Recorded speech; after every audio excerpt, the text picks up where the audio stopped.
आदरणीय प्रसाद साहब, परम आदरणीय देवराज साहब, परम आदरणीय मिश्रा साहब, परम आदरणीय HMP सिंह साहब, परम आदरणीय विश्वकर्मा साहब और विभिन्न संस्थाओं से आए हुए माननीय अतिथिगण, आपको मेरा नमस्कार।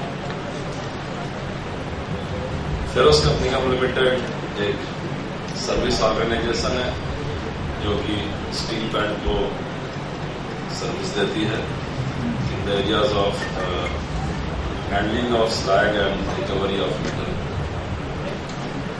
हमारा जो मोटो है वो है वेल्थ फ्रॉम वेस्ट।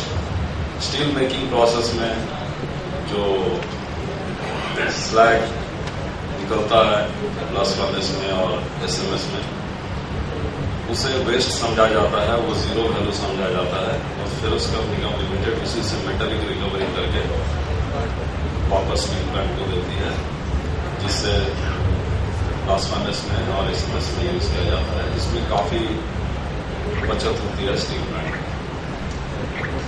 फिर उसका कंपनी लिमिटेड जो LD स्लैग है उसे भी प्रोसेस करती है और वो लाइन का सब्स्टिट्यूट होता है, वो sinter plant blast furnace SMS में यूज होता है। उससे भी स्टील प्लांट को काफी बचत होता है वो में और बाकी जो रॉ मटेरियल लाइमस्टोन वगैरह। हमारा जो जिस क्वालिटी सर्किल पर मैं अभी आना चाहता हूँ, क्वालिटी तो हर क्षेत्र में हर कंपनी में है। चूंकि मैं सर्विस ऑर्गेनाइजेशन से हूँ, हमारा कंपनी सर्विस ऑर्गेनाइजेशन में है, तो हमें भी क्वालिटी का काफी ध्यान रखना पड़ता है। और इस क्वालिटी में हमने देखा है कि हमारे जो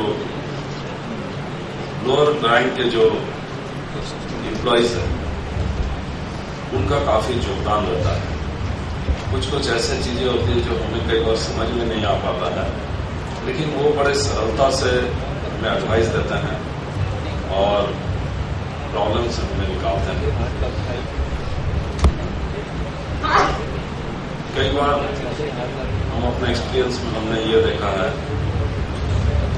कि मैं पहले भी अपने फोरम में ये शेयर किया हूं, मैं फिर से शेयर करना चाहूंगा। हमारे पास मूविंग इक्विपमेंट्स बहुत हैं, तो एस्केवेटर में हमारा एक बोकारो में काफी प्रॉब्लम आ रहा था, काफी ओवर हीटिंग हो रहा था। हम लोग हमारे इंजीनियर्स लगे हुए थे और इलेक्ट्रिक के जो सर्विस इंजीनियर है वो भी लॉकअप वगैरह लगा के बहुत कुछ कर रहे थे, बट कुछ प्रॉब्लम सॉल्व नहीं हो रहा। चूंकि मैं इस कंपनी में बहुत जूनियर लेवल में काम किया हूँ, तो हमारे एक मैकेनिक था जो उस समय हेल्पर था, अभी मैकेनिक बन गया है, वो दूर में खड़ा था। मैंने उससे बोला, यार तो बहुत दिन से काम कर रहे हो, क्या प्रॉब्लम है? तो उसने मुझे बताया, सर कूलरवा तो जाम है, कैसे ठीक हो? Cooler is a thing which cools the hydraulic oil and then it goes through the radiator cooler। जबकि ये प्रॉब्लम हम लोग कोई पकड़ नहीं पाए। उसने वो 20 युक्त था और उन्होंने बोला क्या होगा? बोला सर जाइए, ये हो जाएगा। अगले दिन जब मैं गया तब देखा मशीन तो चली रही है, ओवर हीटिंग वगैरह कुछ नहीं है। फिर उससे बोला कि तुम फिर पहले क्यों नहीं बोला जब तुम्हें ये मालूम था हो सकता? तो बोला सर मुझसे किसी ने पूछा ही नहीं, इसलिए मैंने कुछ बोला नहीं। तो ये भी जो एक क्वालिटी है, हम लोग बोलते हैं वर्कर्स पार्टिसिपेशन इन मैनेजमेंट, ये एक्चुअली हमारे कंपनी में ये फॉलो होता है। हम लोग उनसे बहुत कुछ सीखते हैं। We learn lot of things from them जो एक्चुअल जॉब में है। TP सिंह साहब ने अभी कहा कि स्टील इंडस्ट्री की अवस्था थोड़ा सही नहीं है। मैं अपना एक्सपीरियंस, मैं बहुत स्टील प्लांट में पोस्टेड रहा। मैं कुछ दिन इस्पात इंडस्ट्रीज लिमिटेड डोलवी में भी पोस्टेड था, प्राइवेट कंपनी थी। 2002 में भी और 2008-9 में भी रिसेशन आया था स्टील इंडस्ट्री में।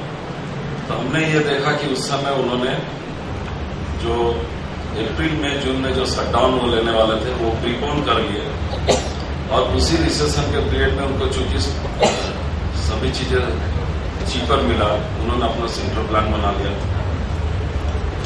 और अपने आप को मजबूत कर लिया इसी रिसेशन के पीरियड में। जैसे ही वो रिसेशन का पीरियड सही हो गया वो फिर उभर के आ गए।